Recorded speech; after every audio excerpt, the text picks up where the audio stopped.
দাঁড়িয়ে আছি হলদিবাড়ির ক্ষুদিরামপল্লী চতুরঙ্গ ক্লাবের পূজা মণ্ডপের সামনে। তাদের এবার কনসেপ্ট আলো আধার। তাদের এবার পুজো পা দিল ৭৪তম বর্ষে। আমরা দেখে নেব তাদের পুজো প্যান্ডেল। মা দুর্গা সপরিবারে এসেছেন মর্তলোকে। মণ্ডপগুলিতে দেবীর বোধন আর মাত্র কিছু সময়ের অপেক্ষা।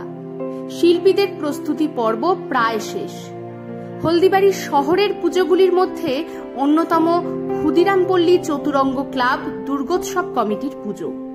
প্রতি বছরই চতুরঙ্গ ক্লাবের আকর্ষণীয় পুজো মণ্ডপ, মৃন্ময়ী মায়ের প্রতিমা, আলোকসজ্জা এবং ভিন্ন ভিন্ন চিত্তাকর্ষক থিমের ভাবনা সকল দর্শনার্থীদের মনোরঞ্জন করে থাকে। এবছর চতুরঙ্গ ক্লাবের পুজো ৭৪তম বর্ষে পদার্পণ করল। পুজোর প্রস্তুতি প্রায় শেষ। ক্ষুদিরামপল্লী চতুরঙ্গ ক্লাব দুর্গোৎসব কমিটির যুগ্ম সম্পাদক সৌগত বিশ্বাস জানিয়েছেন, এবছর তাদের ভাবনা আলো ও আধার। সৌগত বিশ্বাস এবং শানু মোহাম্মদের মস্তিষ্ক প্রসূত এই ভাবনার সার্থক রূপায়ণ ঘটছে কমিটির সহায়তায় এবং শিল্পীদের শৈল্পিক সত্তায়। সম্পাদক জানান, সম্পূর্ণরূপে প্রাকৃতিক ও পরিবেশ বান্ধব উপকরণ যেমন মাটির কলসি, তালপাতার পাখা, বাঁশ ইত্যাদি দিয়ে তৈরি হচ্ছে পুজো মণ্ডপ। মণ্ডপ তৈরির দায়িত্বে রয়েছেন শিল্পী মানিক বর্মন এবং প্রতিমা গড়েছেন হলদিবাড়ির মৃৎশিল্পী বাবু পাল। থিমের প্রসঙ্গে কমিটির যুগ্ম সম্পাদক জানান, সামাজিক অবক্ষয়ের চরম দিক ফুটিয়ে তুলতে মূলত সাদা, কালো ও লাল রং ব্যবহৃত হয়েছে মণ্ডপে। সমাজের অন্ধকার দিকগুলিকে আলোকোজ্জ্বল করে তুলতেই তাদের এই ভাবনা।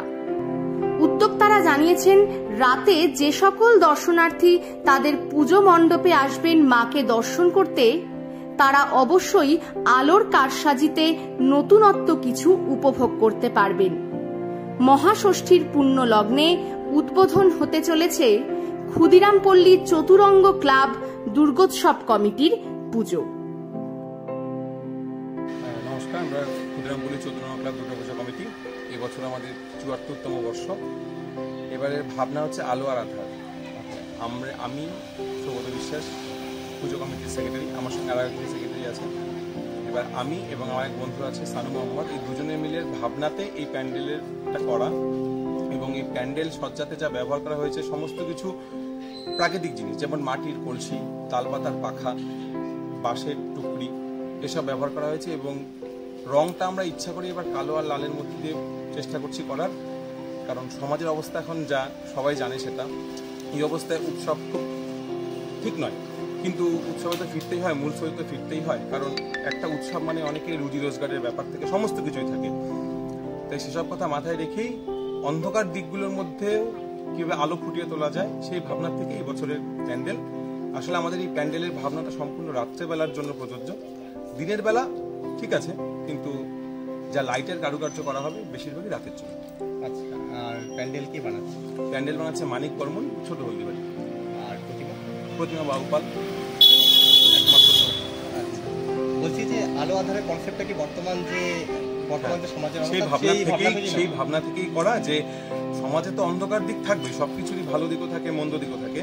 তেমনি যেমন এই প্যান্ডেলে কালো রং ব্যবহার করা হয়েছে, তেমনি সাদাও ব্যবহার করা আছে, লালও ব্যবহার করা আছে। লাল মানে কালোর অপোজিট, বা সাদা মানেই কালোর অপোজিট, বিপরীত রং। এই সমাজে যেমন অন্ধকার মনের মানুষও আছে, তেমনি সুস্থ মনেরও মানুষ আছে।